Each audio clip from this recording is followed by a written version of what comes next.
الرحمن الرحیم۔ آج chairman P T I Imran Khan کی intra court appeal division bench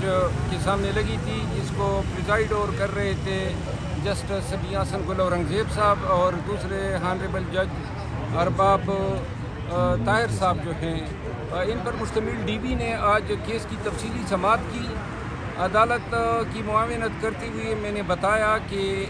Khan صاحب کی فیملی، ان کے وکلاء، ان کے معالجین اور ان کے جو قریبی سیاسی رفقائے کار ہیں، ان کو ایکسیس نہیں دی جا رہی ہے۔ اور پھر سائفر کیس میں جس دن ٹرائل ہوتی ہے اس دن جو ہے وکلاء جو جاتے ہیں تو وہ چونکہ ہماری ریکویسٹ پہ ہی نہیں ہے، خود زبردستی جیل میں ٹرائل شروع ہیں جس کے اگینسٹ ہم نے اپیل دائر کی ہوئی ہے، تو لہذا یہ بنیادی حقوق کی خلاف ورزی ہیں۔ دوسری بات، میں نے عدالت کو آج انفارم کیا کہ ان کو ٹرائل کے دوران ایک جنگلے میں شاہ محمود قریشی صاحب کے ہمراہ لایا جاتا ہے، جو کہ بدبودار سا، گندا سا، جو انسانی وقار کے منافی ہیں، جس پر عدالت نے حیرت کا اظہار کیا اور عدالت نے یہ آبزرو کیا کہ یہ سائفر یا جو آفیشیل سیکرٹ ایکٹ 1923 کے تحت یہ دہائیوں میں کبھی ایک آدھ کیس آتا ہے، اور ان کے خلاف چونکہ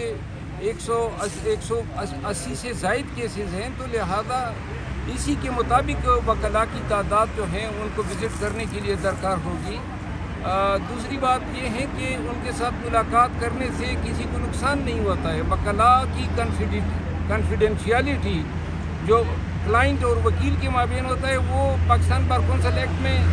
باقاعدہ اسٹیچیوٹ پرووائڈ کرتا ہے، لیکن یہاں جیل میں جب ہم جاتے ہیں تمام کاغذ پین لیے جاتے ہیں ہم سے، اور جیل کا کوئی ایک سپروائزنگ آفیسر بالکل ہمارے سر پہ کھڑا ہوتا ہے، کوئی بات ہم آپس میں کمیونیکیٹ نہیں کر سکتے ہیں، خصوصاً جب ہمیں سیکریسی درکار ہوتی ہے۔ تو اس پہ عدالت نے کہا کہ میں حکم صادر کرنے سے پہلے سرکار کو ایک موقع دیتا ہوں کہ وہ اپنے تئیں جوڈیشس مائنڈ اپلائی کرتے ہوئے سپرنٹینڈنٹ جیل کے ذریعے ایک شیڈول بنا کر دے دیں۔ اس کو دیکھ کے پھر عدالت جو ہے تھرسڈے کو فیصلہ کرے گی۔ یہ آج کی آئی سی اے کی کارروائی ہے۔ آج عیدت کیس میں سماعت مقرر ہے قدرت اللہ صاحب کے پاس۔ صبح ہم پیش ہوئے اور اب ہم جا رہے ہیں، آیا پراسیکیوٹر آتے ہیں ارگو کرتے ہیں یا نہیں، لیکن جو جس انداز سے عدالت اسلام آباد میں پروسیڈنگ کنڈکٹ کر رہی ہے، جو آج سائفر کیس میں انہوں نے فرد جرم عائد کیا ہے، نہ میں آج جا سکا تھا، اور چونکہ سلمان صفدر صاحب اس میں پرنسپل وکیل ہیں، وہ بھی تشریف نہیں لائے تھے، تو لہٰذا وکلاء کی غیر موجودگی میں فرد جرم عائد کرنے اور اتنی جلدی کرنے اور پھر آگے سے 2 دن کی تاریخ دینا، یعنی کہ جو اے ٹی سی کے جج صاحب ہیں اسناد القرنین صاحب، ان کے پاس بہت سارے کیسز ہیں، سالوں سے پینڈنگ ہے، لیکن انہوں نے بھی وہی کام شروع کر دیا جو کہ معین دلاور صاحب کیا کرتے تھے، کہ 2 دن کی پیشیاں، اور اب وہی پرانا تماشا لگے گا کہ جی گواہ آ گئے ہیں، زبردستی کرانے ہیں جیل میں۔ اب جیل بھی ہم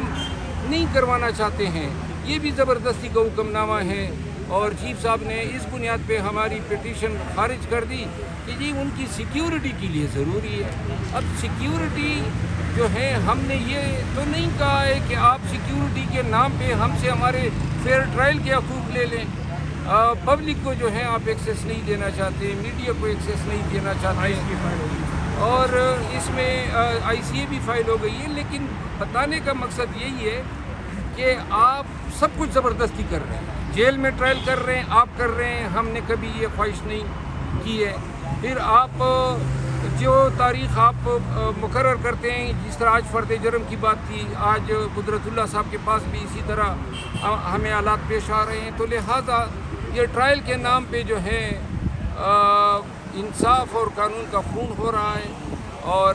ہم نے سپیریئر کورٹ سے رجوع کیا ہوا ہے، لیکن شومیہ قسمت کے ہمارے کیسز ذرا تاخیر کا شکار ہیں سپیریئر کورٹ میں۔ جی